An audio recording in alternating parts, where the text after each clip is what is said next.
Hey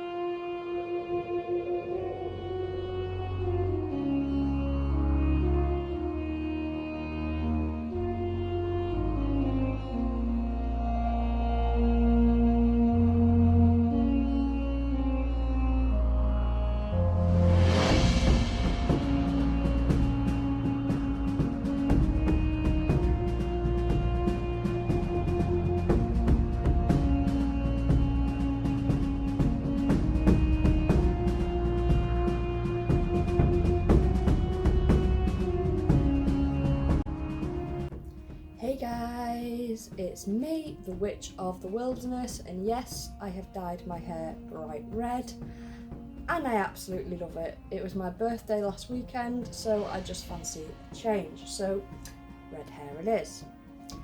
Anyway, this is the next video in my Witchcraft and Wicca series, and it is all about our upcoming Sabbat of Lammas.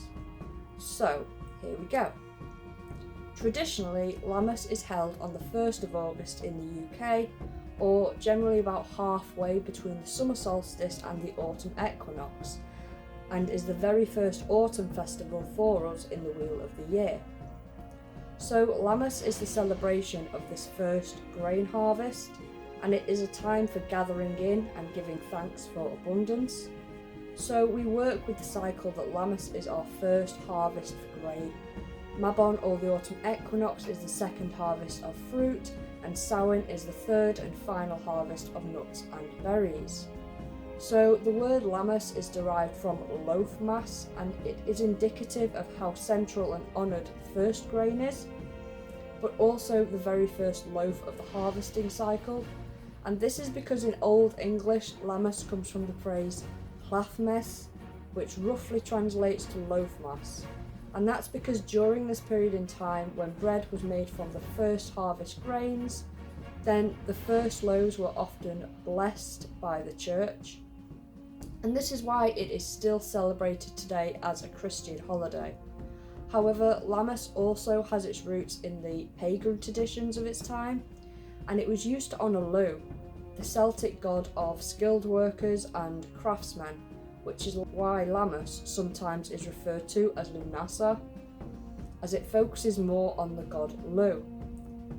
So Lu is the god of craftsmanship. He is skilled in many things, including blacksmithing, wheel making, and also fighting.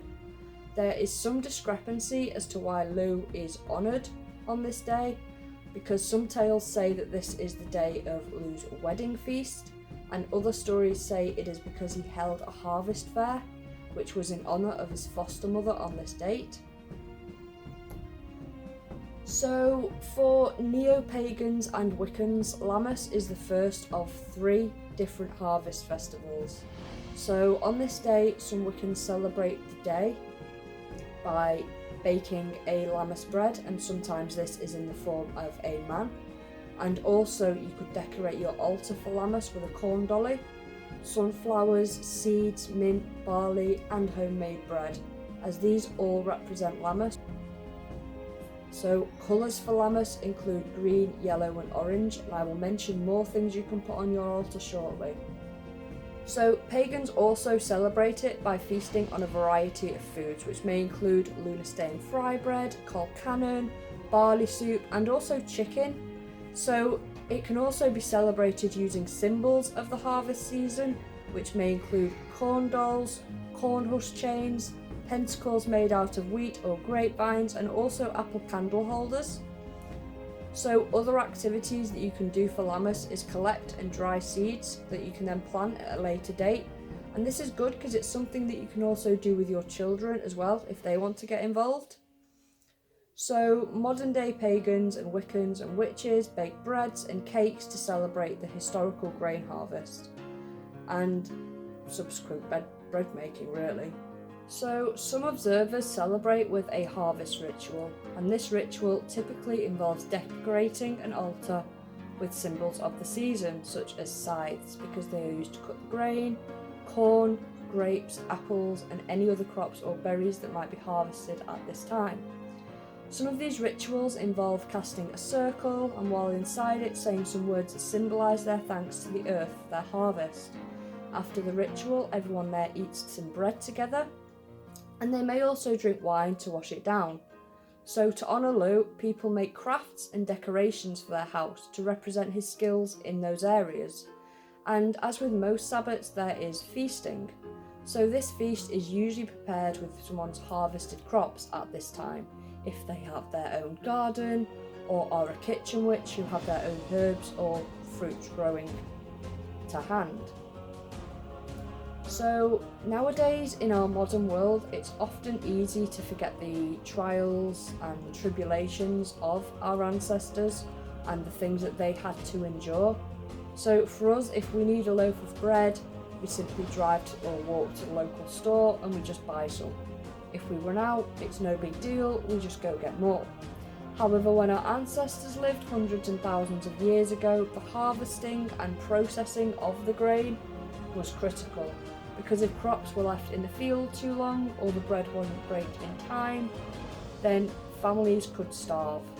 So taking care of someone's crops meant the difference between life and death for them, and that's something that we can often forget, and that is why these sabbats are still so important even to this day.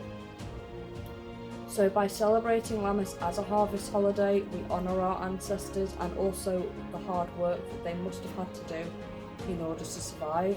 So this is a good time to give thanks for the abundance that we have in our lives, and also to be grateful for the food that we put on our tables. Lammas is a time of transformation, of rebirth, and also new beginnings, so it's quite important to remember that as well. So yeah, that's a video on Lammas. I hope you all enjoyed it, and I will see you all very soon in the next video. Bye!